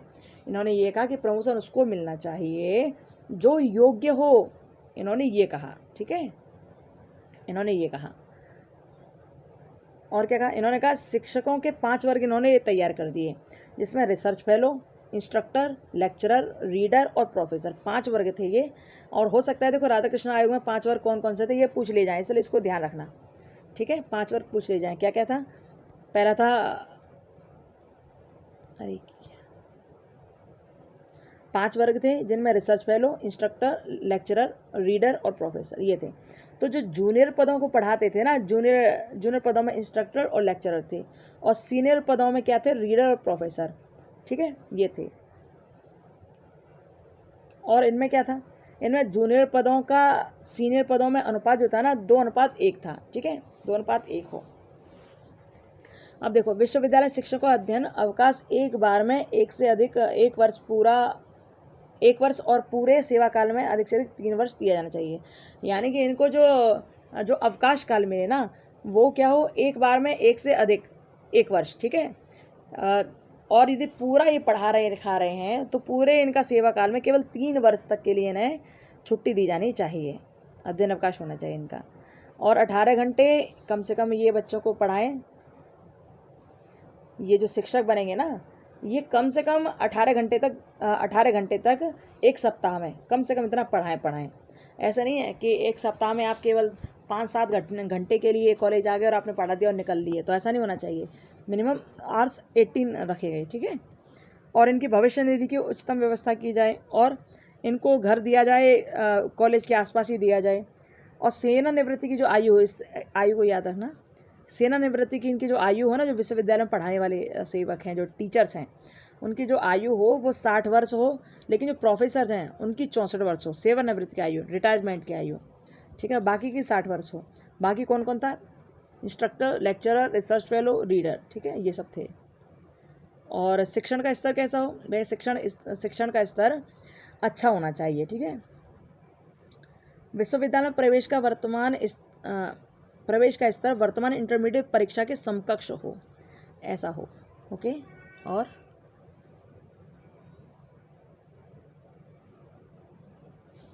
और देखिए, और इन्होंने कहा कि स्नातक स्तर पर इंटरमीडिएट पास छात्रों में से केवल योग्य छात्र ही प्रवेश कर पाएं। राधाकृष्ण आयोग ने कहा था कि स्नातक में केवल योग्य छात्र ही प्रवेश करें, और परीक्षा के दिनों को छोड़कर 1 वर्ष में कम से कम 180 दिन शिक्षण कार्य किया जाए। 1 वर्ष में कम से कम 180 दिन शिक्षण कार्य हो। उसके अलावा इन्होंने ये कहा कि जो विश्वविद्यालय हैं, जैसे आपकी यूनिवर्सिटी है, तो उसमें ज़्यादा से ज़्यादा 3,000 छात्र हों, और यूनिवर्सिटी से जो अटैच्ड कॉलेज हैं उनमें ज़्यादा से ज़्यादा 1500 विद्यार्थी पढ़ें। जैसे आपकी अम्बेडकर यूनिवर्सिटी है तो उसमें अधिक से अधिक 3,000 छात्र पढ़ सकते हैं, लेकिन यूनिवर्सिटी से जितने कॉलेज लगे हुए हैं और उन कॉलेजों में जैसे एक महाविद्यालय में 1500 से ज़्यादा छात्र नहीं पढ़ सकते, ऐसा इन्होंने कहा, ठीक है। और उन्होंने कहा कि व्याख्यानों की उपस्थिति अनिवार्य हो, यानी कि स्नातक स्तर पर लेक्चरर होने चाहिए, लेक्चर जरूर होने चाहिए। टीचर आए तो लेक्चर भी दे, बच्चों को समझाए, पढ़ाए। और उसके अलावा स्नातक स्तर पर तो लेक्चर हो, और स्नातकोत्तर स्तर यानी कि जब आप स्नातक से यानी कि ग्रेजुएशन से पोस्ट ग्रेजुएट में आप पहुंचते हो, तो वहाँ पर जो लेक्चर होंगे वहाँ उपस्थित होने के लिए आपको बाध्य नहीं किया जाएगा। जैसे अभी आप एमएड में हो, फर्स्ट सेमेस्टर में आप रहे, आप पढ़ रहे हो, पहले आप बीएससी वगैरह कर रहे थे और तुम्हारा आपको रोज़ जाना पड़ता था, लेकिन एमएड में आप रोज़ जा रहे हो क्या, नहीं जा रहे ना, तो आपको बाध्य नहीं किया जाएगा, ठीक है। स्नातकोत्तर स्तर के लिए विचार गोष्ठियों का आयोजन किया जाएगा, और शोध कार्य के अवसर केवल स्नातकोत्तर परीक्षा उत्तीर्ण योग्य एवं समकक्ष क्या लिखा है एवं सक्षम छात्रों को दिए जाएंगे। यानी कि शोध कार्य यानी कि रिसर्च कौन कर पाएगा, रिसर्च वो लोग कर पाएंगे जो पोस्ट ग्रेजुएट परीक्षा उत्तीर्ण करने के योग्य हैं, या फिर होशियार हैं और सक्षम हैं कि हाँ कर लेंगे, या फिर जिन्होंने ये कर लिया है क्लियर, ठीक है, जिन्होंने पीजी क्लियर कर लिया, उनको शोध कार्य दिए जाएंगे। और क्या था, परीक्षाओं के स्तर को ऊंचा उठाने के लिए प्रथम, द्वितीय और तृतीय श्रेणी में इन्हें अलग अलग किया जाएगा। यानी कि आप यदि 70% लाते हो तो आप फर्स्ट आ गए, 55% लाते तो आप सेकंड आ गए, और 40% आप ले आए तो आप थर्ड आ गए, ये इन्होंने कहा। ठीक है, लेकिन अब क्या है, अब फर्स्ट की पोजीशन क्या है, 60% पर आप फर्स्ट हो जाते हो, लेकिन उस टाइम राधा कृष्ण आयोग ने कहा कि 70% पर आप फर्स्ट होंगे। अब अध्ययन की विषय वस्तु के बारे में यहाँ चर्चा की गई कि अध्ययन की जो विषय वस्तु होगी ना, वो स्नातक उपाधि 3 वर्ष की होगी। ठीक है, और इन्होंने स्नातक स्तर पर सभी वर्ग बताए, कला, विज्ञान, व्यवसायिक का पाठ्यक्रम विस्तृत किया जाना चाहिए। और क्या कहा इन्होंने, स्नातकोत्तर उपाधि जो है वो 2 वर्ष के पश्चात ऑनर्स कोर्स के 1 वर्ष पश्चात दी जाए। ठीक है, इन्होंने देखिए राष्ट्रभाषा हिंदी के और स्नातक स्तर पर अंग्रेजी भाषा, इन दोनों को इन्होंने आवश्यक बता दिया। जब बच्चा छोटा हो तो राष्ट्रभाषा हिंदी में पढ़े, और जब स्नातक स्तर पहुँचे तो अंग्रेजी भाषा का भी अध्ययन करे, ऐसा उन्होंने कहा। ठीक है, अब स्नातक स्तर में कहा इन्होंने, स्नातकोत्तर के बारे में कहा इन्होंने, post graduate training and research work. इन्होंने क्या कहा, MA एवं MSc की उपाधियों के लिए नियमों में समरूपता हो। ठीक है, फिर आप PhD के बारे में बात करी इन्होंने, डीलिट के बारे में बात करी। डीलिट की उपाधि किस किस को दी जाएगी, डीलिट और DSc की केवल ये उपाधियाँ केवल उनको दी जाएंगी जो उच्च कोटि के मौलिक एवं प्रकाशित कार्यों करेगा, उनको दी जाएंगी। ठीक है, जो विद्यार्थी उच्च कोटि के मौलिक एवं प्रकाशित कार्यों को करेगा, उनको डीलिट की उपाधि दी जाएगी। ठीक है, और उन्होंने आगे ये सारी बातें कही। इन्होंने जीव विज्ञान, भौतिक विज्ञान, भू रसायन विज्ञान, सब विज्ञान अनुसंधान, इनको अनुसंधान की सुविधा प्राप्त की जाए। ठीक है, ये सब था। देखिए ये टॉपिक छोटा नहीं है, बहुत बड़ा टॉपिक है, इसलिए आप इन्हें बहुत शॉर्ट में आप समझ लीजिए। जो मुख्य चीज़ें है यहाँ पर टिक लगा रखा है। ठीक है, आप इसमें देख लीजिए। और इन्होंने ये कहा कि मुंबई, आंध्र प्रदेश, चेन्नई, त्रावणकोर विश्वविद्यालयों को समुद्री जीव विज्ञान, अच्छा इनको समुद्री जीव विज्ञान शिक्षा देने के बारे में क्यों कहा, क्योंकि ये ऐसे क्षेत्र थे जो भारत के तटीय क्षेत्रों पर थे, जहाँ समुद्र पड़ता था, तो समुद्रों में ये जीव रहते हैं। इसलिए इन्होंने कहा कि मुंबई, आंध्र प्रदेश, चेन्नई, त्रावणकोर, इन्होंने ये कहा कि इनमें समुद्री जीव विज्ञान की शिक्षा दी जानी चाहिए। ठीक है, अब शिक्षा का माध्यम कैसा हो, यहाँ बात कही गई। तो यहाँ कहा कि अंतर्राष्ट्रीय भाषाओं के शब्दों को यथावत स्वीकार किया जाए, अंग्रेजी के स्थान पर किसी आधुनिक भारतीय भाषा को उच्च शिक्षा का माध्यम बनाया जाए। त्रिभाषा सूत्र के बारे में उन्होंने कहा, प्रादेशिक भाषा, संघीय भाषा और अंग्रेजी का अध्ययन कराया जाए। ये था त्रिभाषा सूत्र, यानी कि प्रादेशिक भाषा और संघीय भाषा और अंग्रेजी। ठीक है, 3 चीज़ थे इसमें, और बाकी ये सब बहुत सिंपल चीज़ आप पढ़ लेना। परीक्षाएँ कैसी होनी चाहिए, परीक्षाओं के बारे में उन्होंने क्या कहा, परीक्षाओं के बारे में इन्होंने कहा कि वस्तुनिष्ठ परीक्षा हो, जैसे आजकल आपकी ऑब्जेक्टिव होती हैं, तो अच्छा पहले के आयोगों ने अधिकतर वस्तुनिष्ठ परीक्षा पर ही जोर दिया। निबंध के रूप में जो परीक्षा होती हैं, लिखाई में जो होती हैं, थियोरेटिकल होती हैं, उस पर किसी ने जोर नहीं दिया था उस टाइम। ठीक है, तो उन्होंने वस्तुनिष्ठ परीक्षा के बारे में कहा। या श्रेणियों को बंटवारा किया, जो आप पहले पढ़ चुके हो। इन्होंने ये भी कहा कि जो निरीक्षक होंगे ना, जो टीचर होंगे, जो एग्जामिनर होंगे, वो केवल वही होंगे जिनके पास पढ़ाने का अनुभव हो, कम से कम 5 वर्ष पढ़ाने का अनुभव जिनके पास हो, केवल वही एग्जामिनर होंगे। ठीक है, वही एग्जामिनर होंगे, इन्होंने ऐसा कहा। और क्या कहा, इन्होंने कहा कि ये जो ग्रेस सिस्टम है ना, यानी कि जो कृपांक प्रणाली है, उसे बिल्कुल ख़त्म कर दिया जाए, बंद कर दिया जाए। अभी तो बंद कर दी गई है 2 सालों से, ग्रेस सिस्टम को बिल्कुल बंद कर दिया जाए, इन्होंने ये कहा। और ये कहा इन्होंने कि प्रायोगिक विषयों की परीक्षा में लिखित, प्रायोगिक और मौखिक तीनों प्रकार की परीक्षा हों। जब प्रैक्टिकल हो तो उसमें क्या हो, आपका लिखित भी हो, प्रैक्टिकल भी हो और मौखिक भी हो। आप देखते हो जब आप BSc में प्रैक्टिकल करने के लिए जाते हो तो आपके सामने लैब में अनेक प्रकार के जीव जंतु रखे रहते हैं, तो टीचर आपसे कहते हैं कि 5 मिनट के लिए आप इनको अच्छी तरह से निहार लो, देख लो। आपके सामने 11 स्पीसीज़ रखी हुई हैं, आप इनको आराम से 5 या 10 मिनट के लिए या 15 मिनट के लिए आप इन्हें अच्छी तरह से देख लो। तो आप क्या करते हो, आप लैब में जाते हो, जाकर उन्हें देखते हो अच्छी तरह से, देखने के बाद फिर आपको लैब से बाहर कर दिया जाता है। अब टीचर क्या कहते हैं कि आपको एक एक कॉपी दी जा रही है, आपने जितनी चीज़ों को अंदर देखा है और उस कॉपी पर आप उनके बारे में लिखिए, एक एक पेज में उनके बारे में लिखिए कि आपने क्या देखा, उसमें क्या क्या गुण थे, आप लिखिए, या 5-5 पॉइंट लिखिए, ऐसा कह देते हैं टीचर। तो प्रैक्टिकल भी आपने किया, वहाँ जाकर सबसे पहले आपने अपनी आंखों से उन्हें निहारा, ठीक है, फिर बाहर जाकर आपने उसके बारे में लिखा। ठीक है, अब लिखने के बाद क्या हो गया, अब टीचर ने पूछा आपसे कि आपने क्या क्या देखा वहाँ, तो आप यहाँ मौखिक रूप से उसे बताते जा रहे हो। ठीक है, ये सब आपने किया ना। ऐसे ही जो आपने देखा था ना, उसका आपने डिसेक्शन भी किया, जैसे पहले मेढक का बहुत होता था, मेढक को काट के और उसको जोड़ा जाता था और मेढक चलना शुरू कर दिया करता था, तो ऐसा था, ठीक है। तो यहाँ यही बात कही गई कि जो प्रायोगिक विषय होंगे ना, उसमें लिखित भी होगा, प्रायोगिक भी होगा और मौखिक भी होगा। साइंस का आप सब्जेक्ट ले लो, आप ये सब चीज़ मिल जाएंगे आपको, ठीक है। स्नातक और स्नाकोत्तर दोनों स्तरों पर प्रत्येक वर्ष के अंत में विश्वविद्यालय परीक्षाएं हों और प्रतिवर्ष उत्तीर्ण होना आवश्यक है, ठीक है। अब देखिए, धार्मिक एवं नैतिक शिक्षा के बारे में उन्होंने क्या कहा, राधाकृष्णन आयोग ने, इन्होंने ये कहा, आयोग ने कहा कि हमारे संविधान में सभी धर्मों को समान स्थान दिया गया है, अतः सभी धर्मों की शिक्षा दी जानी चाहिए। इस संबंध में आयोग ने निम्नलिखित सुझाव दिए। उन्होंने कहा कि धार्मिक शिक्षा प्राथमिक, माध्यमिक और स्नातक स्तर पर अनिवार्य हो। राधाकृष्ण आयोग ने कहा था क्योंकि हमारा देश शुरू से ही सभ्यताओं का, संस्कृतियों का और धार्मिक देश रहा है, इसलिए शिक्षा में धर्म के लिए कहा इन्होंने। और उन्होंने ये कहा कि सभी शिक्षण संस्थाएं अपना कार्य कुछ मिनट के मौन चिंतन के पश्चात करें। यानी कि कोई, यदि आप पढ़ने जा रहे हो और टीचर वहाँ पढ़ाने के लिए तैयार हैं, तो सबसे पहले टीचर को ये चाहिए कि सबसे पहले कुछ मिनट के लिए मौन रहे और मौन रहने के बाद, यानी कि चुप रहने के बाद ही थोड़ी देर बाद शिक्षण कार्य आरंभ करे। पूरी क्लास को शांत रखे पहले कुछ मिनट के लिए, फिर शिक्षण कार्य आरंभ करे, ऐसा कहा इन्होंने, ठीक है। और इन्होंने ये कहा कि स्नातक स्तर पर अनेक प्रकार के धार्मिक नेताओं की जीवनी पढ़ाई जाए ताकि बच्चों में धार्मिकता का विकास हो। इन्होंने ये भी कहा कि डिग्री कोर्स के द्वितीय वर्ष में धर्मों के आधारभूत सिद्धांतों का अध्ययन किया जाए और तृतीय में धर्म दर्शन का अध्ययन किया जाए, यानी फिलॉसफी ऑफ रिलीजन, इसके बारे में बताया जाए। स्त्री शिक्षा के बारे में उन्होंने कहा कि शैक्षिक सुविधाओं में वृद्धि हो और शिक्षा के पाठ्यक्रम में घर गृहस्थी की बातें बताई जाएँ, गृहशास्त्र हो और अर्थशास्त्र और पोषण की शिक्षा दी जाए, गृह विज्ञान हो, ये सब पढ़ाया जाए उन्हें, ठीक है। स्त्री शिक्षा के बारे में उन्होंने ये कहा।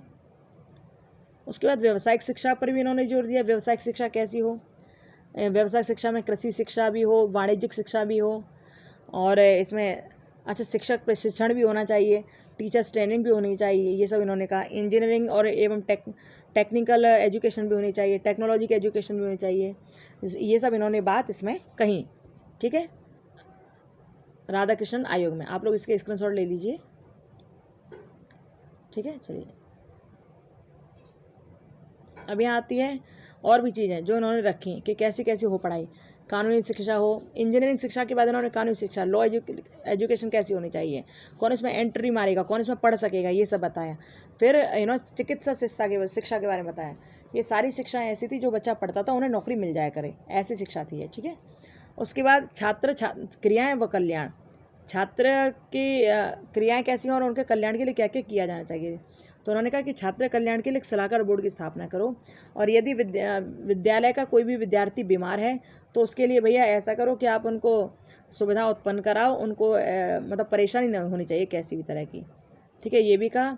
साथ ही इन्होंने शारीरिक शिक्षा पर विशेष बल दिया, खेल कूद की व्यवस्था की, 2 वर्ष की शारीरिक शिक्षा अनिवार्य कर दी इन्होंने और मध्याह्न के समय उचित भोजन दिया जाए बच्चों को, ये कहा इन्होंने। हर विद्यालय, महाविद्यालय में, विश्वविद्यालय में एनसीसी की व्यवस्था की बात कही और प्रैक्टोरियल प्रणाली के बारे में उन्होंने बताया, ठीक है। Advisory board of student welfare के बारे में उन्होंने बताया, प्रैक्टोरियल प्रणाली, ठीक है। इसका भी आप स्क्रीनशॉट ले लीजिए और सही से देखिए। ओके, गुड, चलिए आगे चलते हैं। इसमें देखिए, इसमें क्या क्या था, इसमें ग्रामीण विश्वविद्यालय के बारे में और इन्होंने कहा, मतलब इन्होंने अब एक भी पॉइंट नहीं छोड़ा विश्वविद्यालय से रिलेटेड। इन्होंने विश्वविद्यालय में सारी बात बता दी जो भी थी।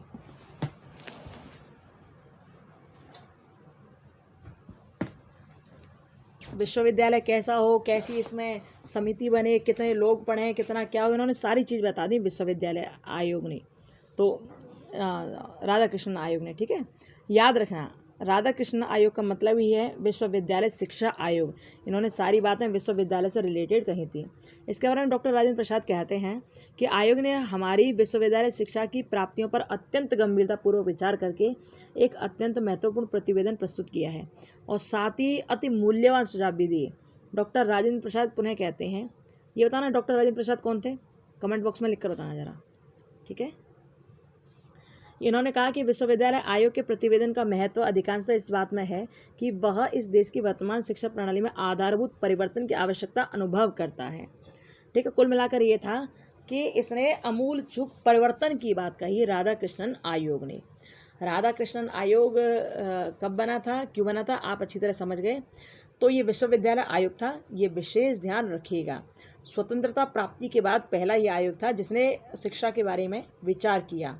ठीक, अब जब ये बन गया, ये सब कुछ हो गया, तो उसके बाद अब विश्वविद्यालय शिक्षा के बारे में तो बात हो गई, लेकिन भैया विश्वविद्यालय की शिक्षा तभी तो दी जाएगी जब पहले कोई माध्यमिक शिक्षा को ग्रहण करके आएगा। तो इसके बाद आया मुदालियर आयोग। ये आयोग था माध्यमिक शिक्षा के लिए। ध्यान रखना, विशेष रूप से पेपर में पूछा जा सकता है कि माध्यमिक शिक्षा के लिए कौन सा आयोग निम्नलिखित में से गठित किया गया, जिसमें मुदालियर आयोग का भी नाम होगा। ठीक है, याद रखना बहुत अच्छी तरह। राधाकृष्णन आयोग विश्वविद्यालय शिक्षा के लिए था और मुदालियर आयोग किसके लिए था? माध्यमिक शिक्षा के लिए था। ठीक है, अच्छा इसमें क्या क्या था? 23 सितंबर 1952 को मद्रास विश्वविद्यालय के तत्कालीन कुलपति डॉक्टर लक्ष्मण स्वामी मुदालियर की अध्यक्षता में, कब? 23 सितंबर 1952 को। ठीक है, मद्रास विश्वविद्यालय के तत्कालीन कुलपति थे डॉक्टर लक्ष्मण स्वामी मुदालियर की अध्यक्षता में माध्यमिक शिक्षा आयोग का गठन किया गया था। ठीक है, और इसमें कौन कौन से सदस्य थे? इन सदस्यों के नाम इस प्रकार हैं: अध्यक्ष, सचिव, सहायक और सदस्य, ये सब इनके नाम हैं, देख लीजिएगा आप। ठीक है, ध्यान रखना, मुदालियर आयोग किसके लिए था? माध्यमिक शिक्षा के लिए था।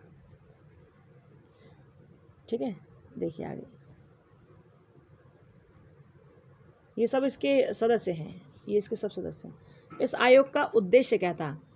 मुदालियर आयोग के गठन का उद्देश्य क्या था? इसका मुख्य उद्देश्य था भारत की तत्कालीन माध्यमिक शिक्षा के सभी पक्षों की जांच करना, रिपोर्ट देना और पुनर्गठन एवं सुधार के संबंध में सुझाव प्रस्तुत करना। वैसे भी कोई आयोग का गठन होता है तो वो जांच करता है कि पिछला जो चल रहा था वो कहाँ तक सही था, तो इन्होंने भी जांच की। फिर जांच करने के बाद ऊपर वाले कमीशन को रिपोर्ट दी, रिपोर्ट देने के बाद फिर जो भी कमी दिखी तो उन्होंने पुनर्गठन और सुधार की बात कही। ठीक है, ये इनका मुख्य उद्देश्य था। उसके बाद क्या था? आयोग का कार्य क्षेत्र क्या रहा? तो माध्यमिक शिक्षा के उद्देश्य पाठ्यक्रम एवं शिक्षण स्तर का अध्ययन करना, सुधार हेतु उचित सलाह प्रदान करना। ठीक है, ये सब था। इन्होंने शिक्षकों के वेतनमान और सेवा शर्तें आदि के बारे में बताया। इन्होंने सुधार हेतु सुझाव, और देखो इन्होंने क्या सुधार के लिए सुझाव सुझाव सुझाव हर जगह सुझाव इन्होंने दिए, हर चीज़ में इन्होंने सुझाव दिए।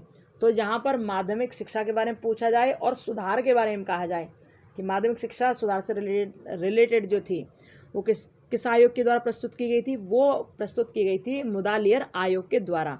मुदालियर आयोग का मतलब ही क्या है?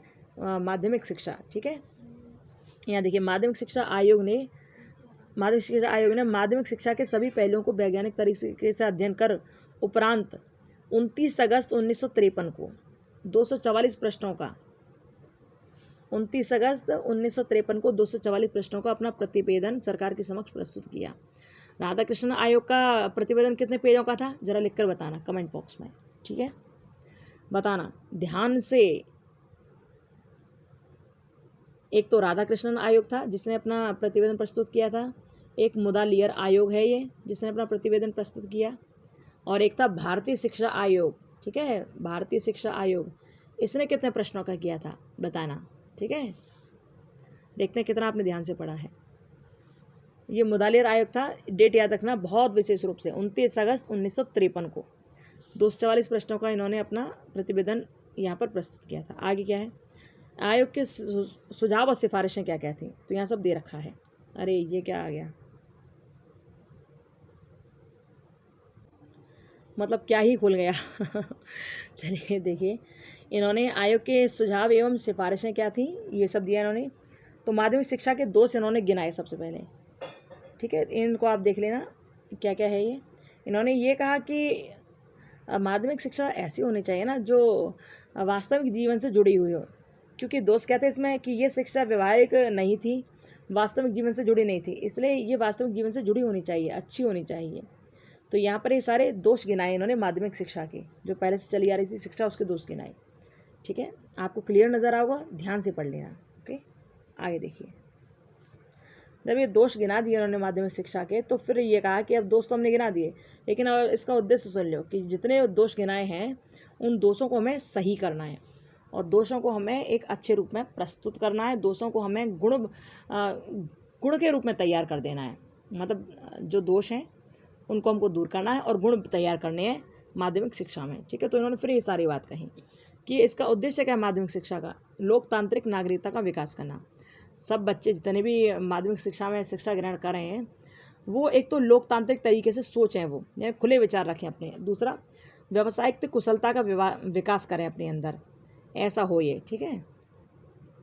जो भी बच्चे माध्यमिक शिक्षा में पढ़ रहे हैं, जो बच्चे माध्यमिक शिक्षा के अंतर्गत अभी शिक्षा ग्रहण कर रहे हैं, वो ऐसी व्यावसायिक कुशलता प्राप्त करें इस शिक्षा से कि 70% बच्चे अपनी जीविका के लिए तैयार हो जाएं और शेष 30% मेधावी छात्र श्रम के प्रति उदार भाव उत्पन्न कर सकें, ऐसा हो। माध्यमिक शिक्षा का उद्देश्य ये था, व्यक्तित्व का विकास करना, यानी सर्वांगीण विकास करना, चाहे वो तन का हो, चाहे मन का हो, आपके दिमाग का हो, किसी भी चीज़ का हो। नेतृत्व शक्ति का विकास करना है, यानी कि नेतृत्व शक्ति की भावना पैदा हो जाए अच्छी तरह से। और क्या था इसमें, देखिए इसमें और ये था, माध्यमिक शिक्षा कहाँ है, माध्यमिक शिक्षा का नवीन संगठित स्वरूप। अब देखो इन्होंने ये सारे गुण दोष बता दिए, उद्देश्य बता दिया माध्यमिक शिक्षा के बारे में। अब इन्होंने जो नवीन संगठित स्वरूप था वो ये प्रस्तुत किया, यानी कि वो सब गुण दोष थे। अब इन्होंने यहाँ सुझाव दिया, सुझाव के अनुसार ये सारी बात बताने लगे कि ऐसी होनी चाहिए माध्यमिक शिक्षा, कैसी होनी चाहिए। यहाँ टेक्निकल एजुकेशन भी दी जाए और ये सारी चीज़ इन्होंने कही। पढ़ लेना ऐसे एक बार, ठीक है, ध्यान से स्क्रीनशॉट ले लो इसका। गुड, देखा आप, तो आपने यहाँ ये देख लिया, ठीक है। आगे चलते हैं। यहाँ देखा आपने नवीन संगठित रूप में कि यहाँ क्या क्या होने चाहिए। 2 भागों में विभाजित किया, 3 वर्षीय माध्यमिक शिक्षा अथवा सीनियर बेसिक और 4 वर्षीय उच्चतम शिक्षा, उच्च माध्यमिक शिक्षा, ठीक। ये देखिए स्क्रीनशॉट ले लीजिए इनका। ये एक एक लाइन आप मतलब पढ़ते चले जाना, एक बार में पढ़ोगे तो आपको समझ आ जाएगा, ठीक है। क्लियर है, यहाँ पर कोई दिक्कत वाली बात नहीं आएगी आपको। अच्छा, इन्होंने पहली बार को एजुकेशन के बारे में भी बताया कि माध्यमिक शिक्षा को एजुकेशन में दी जा सकती है, कोई दिक्कत वाली बात नहीं है। इन्होंने भाषाओं के अध्ययन के बारे में कहा कि भाषाएं कैसे होनी चाहिए, मातृभाषा हो, प्रादेशिक भाषा हो, अपने देश की हो, जिससे बच्चों को इस भाषा में शिक्षा देंगे मातृभाषा में तो बच्चा अच्छी तरह सीखेगा, जल्दी सीखेगा। और जो पाठ्यक्रम होगा ना वो लचीला होना चाहिए, वास्तविक जीवन से जुड़ा हुआ होना चाहिए, समस्त विषय एक दूसरे से क्रियाओं से सह संबंधित हों, ऐसा होना चाहिए, इन्होंने ये कहा। और भाषाओं के लिए उन्होंने कहा कि क्षेत्रीय भाषा हिंदी, जहाँ हिंदी मातृभाषा है वहाँ हिंदी पढ़ाई जाए, और जहाँ किसी की प्रादेशिक भाषा कोई और है तो वो उसे पढ़ाई जाए, मातृभाषा कोई और तो वो पढ़ाई जाए, ठीक है। इन्होंने उच्च माध्यमिक शिक्षा को 7 वर्गों में विभाजित किया था। 7 वर्गों में इन्होंने बताया कि उच्च माध्यमिक शिक्षा 7 वर्गों में, वो कैसी, पहली मातृभाषा, फिर हिंदी, फिर समाज विज्ञान, फिर गणित, सामाजिक विज्ञान, ठीक है, ये सब था इसमें।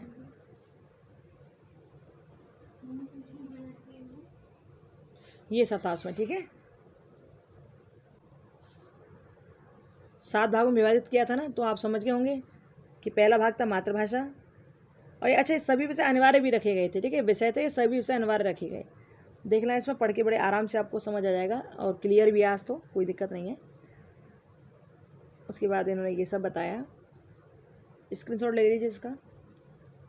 पाठ्य पुस्तक के बारे में बताया कि कैसा कैसा होना चाहिए। पाठ्य पुस्तक केवल लिखाई ना हो, उसमें कुछ चित्र भी बने हुए होने चाहिए, क्योंकि माध्यमिक शिक्षा की हम लोग बात कर रहे हैं, ठीक है। और क्या क्या हो उसमें, इसके अलावा इसमें अच्छे पुस्तकालय हों, दृश्य श्रव्य साधन हो, मौखिक स्मरण हटाकर इन्होंने वास्तविक स्थितियों से जोड़ा जाए बच्चे की पढ़ाई को, ऐसा होना चाहिए, ठीक है। विद्यार्थियों के लिए ऐच्छिक विषयों की बात करेगी कि बच्चा जो पढ़ना चाहता है इनमें से कुछ भी ले सकता है, ये कहा मुदालियर आयोग ने, ठीक है। स्क्रीनशॉट आपने ले लिया होगा। आगे बढ़ते हैं हम लोग। यहाँ पर निर्देशन और परामर्श की बात भी कही गई।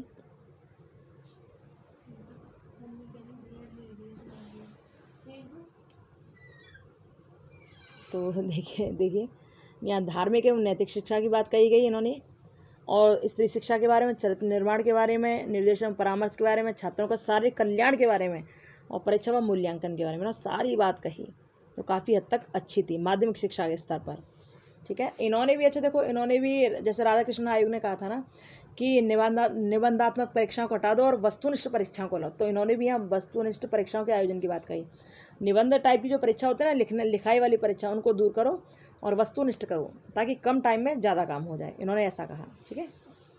आप लोग इसे ध्यान से एक बार पढ़ते चले जाना, बहुत ज़्यादा नहीं पढ़ना है, बस एक ओवरव्यू ले लो इसका, ब्रीफ ओवरव्यू, जिससे आपको समझ आ जाएगी है क्या ये, ठीक है।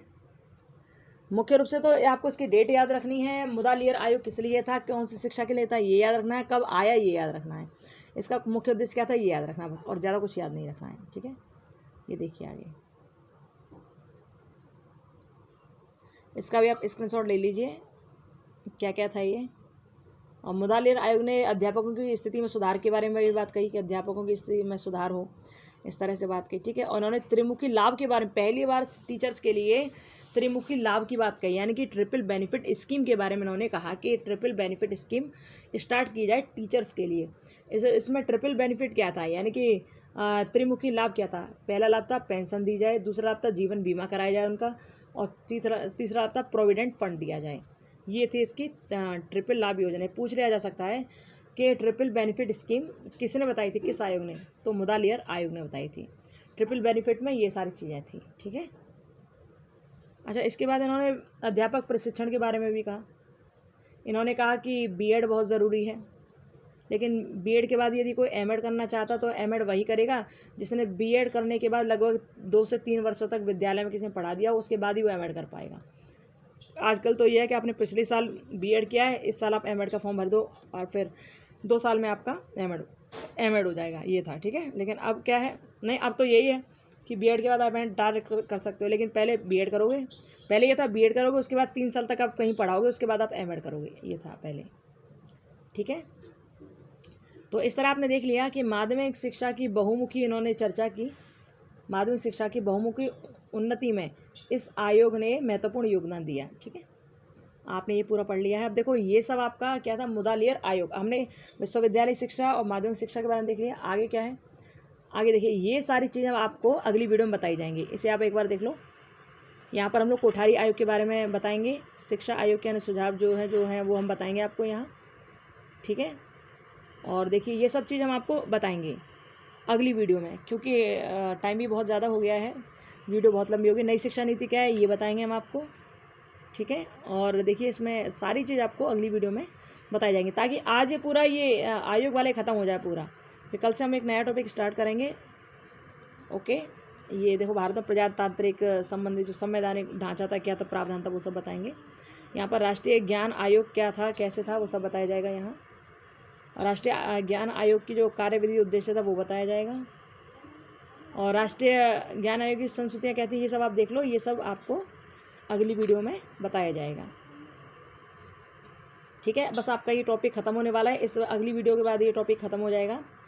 और लास्ट में, इस टॉपिक के ही बिल्कुल लास्ट में, हम लोग कुछ ऑब्जेक्टिव क्वेश्चन करेंगे। ये ऑब्जेक्टिव क्वेश्चन जो आप देखेंगे, इनको करने के बाद ये वाला टॉपिक ख़त्म हो जाएगा, ठीक है। बहुविकल्पीय प्रश्नों को देखने के बाद टॉपिक ख़त्म हो जाएगा ये। तो इसके बाद जो हम करेंगे इस टॉपिक के बाद, वो होगा विद्यालयों के बारे में, ओके, जिनमें तक्षशिला और ये सब विद्यालय होंगी, ओके। तो इस तरह हम लोग अपना ये धीरे धीरे पूरा करते चले जाएंगे, क्योंकि काम बहुत है और समय बहुत कम है। तो क्या करना है, अब आपको फ़िलहाल इस वीडियो को जो अभी आपके सामने जो आई है, इसको आपको सही से पढ़ना है, ठीक है। आयोग, आज हम पूरे आयोग ख़त्म कर देंगे। इस वीडियो को आप अच्छी तरह से देख लीजिए, आगे वाले आयोग को अगली वीडियो में करते हैं, ठीक है। और हाँ, लाइक सब्सक्राइब और शेयर करते रहिए। आपके लिए इतनी मेहनत की जा रही है, मतलब आप तो भैया कुछ मेहनत हमारे लिए कीजिए ना, लाइक शेयर कीजिए, बहुत मेहनत की जा रही है आपके लिए, ठीक है। चलिए, फिर मिलेंगे। कोई बात हो, कोई कहना हो, कुछ भी कहना हो तो कमेंट बॉक्स में कमेंट कर देना, ठीक है। Bye, Radhe Radhe, Ram Ram, bye bye.